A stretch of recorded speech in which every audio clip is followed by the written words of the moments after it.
একজন মুসলিম আইনজীবীকে হত্যা করা হয়েছে। আমরা বলেছি ধৈর্য ধরেন, আমরা বলেছি এখন বল হচ্ছে এখন সরকারের কোর্টে।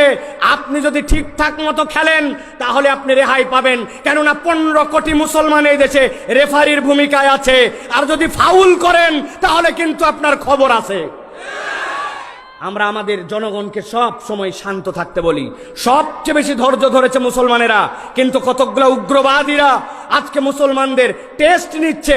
আমরা বলবো আপনারা এই আইনজীবীর বিচার করেন, যারা বিভিন্ন ধর্মীয় গোষ্ঠীর ব্যানারে এই দেশে উস্কানি ছড়াই দিচ্ছে তাদেরকে আপনারা বিচার করেন। কতগুলো উগ্রবাদী যারা এই বাংলাদেশকে অস্থিতিশীল করতে চায়, মুসলমানদেরকে নানানভাবে হেয় প্রতিপন্ন করে নানানভাবে মুসলমানদের ধৈর্যের পরীক্ষা নিতে চায়। ওরা মূলত এই দেশের বন্ধু নয়, বরং ভিন্ন দেশের এজেন্ডা বাস্তবায়ন করে এ দেশ এবং মুসলমানদের মাঝে একটা দাঙ্গা লাগাতে চায়।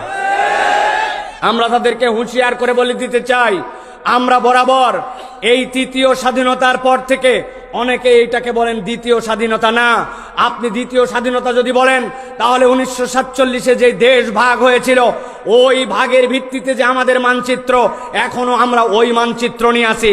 ওইটাই ছিল আমাদের প্রকৃত এবং প্রথম স্বাধীনতা। এরপরে দ্বিতীয় 71-এর স্বাধীনতা, তৃতীয় 24-এর স্বাধীনতা। সুতরাং যারা ওই 1947-এর স্বাধীনতাকে অস্বীকার করতে চায় তারাই মূলত আমাদের মধ্যে বিভক্তি ঘটাতে চায়। আজকে জমির মালিকানা আপনাদের আমাদের নামে আছে। আপনাদের দেশের মধ্যে আমাদের দেশের মধ্যে যে ধর্মাবলম্বী মানুষ থাকুক, তাদের যদি জমির মধ্যে নিজের মালিকানা থাকে ওইটা আর কারো অবদান নয়, ওইটা ছিল শেরেবাংলা একে ফজলুল হকের জমিদারি প্রথা বিলুপ্ত করে সাধারণ নাগরিকের কাছে তাদের জমি ফেরত দেওয়া। ওইটার সুবিধা বাংলাদেশের এবং ওই বঙ্গের সকল বাঙালিরা আজ পর্যন্ত গ্রহণ করে, অথচ তারা শেরেবাংলা একে ফজলুল হককে গ্রহণ করতে চায় না। শেরেবাংলা একে ফজলুল হক তিনি চাইছিলেন না যে এই বাংলা এইভাবে ভাগ হোক, তিনি ওই বাংলা এই বাংলা মিলাই বাংলা গঠন করতে চেয়েছিলেন। এই জন্য তিনি মুসলিম লীগকে সাপোর্ট করেন নাই। হোসেন শহীদ সোহরাওয়ার্দীর সাথে তার বিরোধ ছিল এই জন্য। কিন্তু যখন দেখেছেন আর সম্ভব নয় এই দুই বাংলাকে এক করা, তখন এই রকম ব্যক্তিত্বশীল মানুষও নিজের ব্যক্তিত্বকে আমিত্বকে বিসর্জন দিয়ে তিনি হোসেন শহীদ সোহরাওয়ার্দীর সাথে একত্রিত হয়ে ওই 14 আগস্ট আমাদের যে মানচিত্র গঠন হয়েছিল, ওই মানচিত্রের ভিত্তি ছিল দ্বি-জাতি তত্ত্বের ভিত্তি, মুসলমানদের ভিত্তিতে এই বাংলাকে স্বাধীন করা হয়েছিল।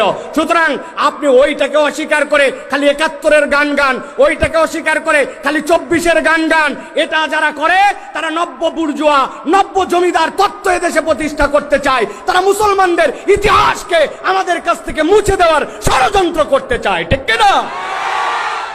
একজন মুসলিম আইনজীবীকে হত্যা করা হয়েছে।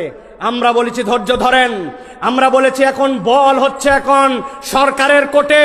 আপনি যদি ঠিকঠাক মতো খেলেন তাহলে আপনি রেহাই পাবেন, কেননা 15 কোটি মুসলমান এই দেশে রেফারির ভূমিকায় আছে। আর যদি ফাউল করেন তাহলে কিন্তু আপনার খবর আছে। আমরা আমাদের জনগণকে সব সময় শান্ত থাকতে বলি। সবচেয়ে বেশি ধৈর্য ধরেছে মুসলমানেরা, কিন্তু কতগুলো উগ্রবাদীরা